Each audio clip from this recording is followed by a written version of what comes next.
দুনিয়ার মধ্যে বিপদ আপদ আসবে, আল্লাহ তাআলা তো পরীক্ষাই নেবেন।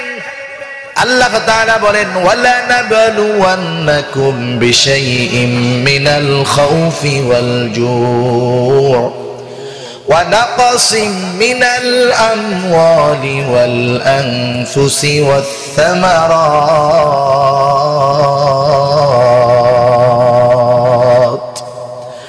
আল্লাহ রাব্বুল আলামিন বলেন ওয়ালা নাবলুওয়ান্নাকুম, অবশ্যই আমি তোমাদের পরীক্ষা নিব। কিসের মাধ্যমে আল্লাহ তাআলা পরীক্ষা নেবেন? আল্লাহ বলেন বিশাইইম মিনাল খাউফ, কিছু ভয়ের মাধ্যমে। আল্লাহ তাআলা বলেন পরীক্ষা হবে তোমাদেরকে কিছু ভয় নেওয়ার মাধ্যমে, ওয়াল জু', ক্ষুধা দেওয়ার মাধ্যমে, খাবারের কষ্টের মাধ্যমে, ওয়া নাকসিম মিনাল আমওয়াল, কিছু মালের লসের মাধ্যমে।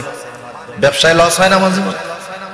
সন্তানকে বিদেশ পাঠাবে, 15 লাখ দিয়া লস, যাইতে পারে নাই। কিছু মালের নুকসানের মাধ্যমে আমি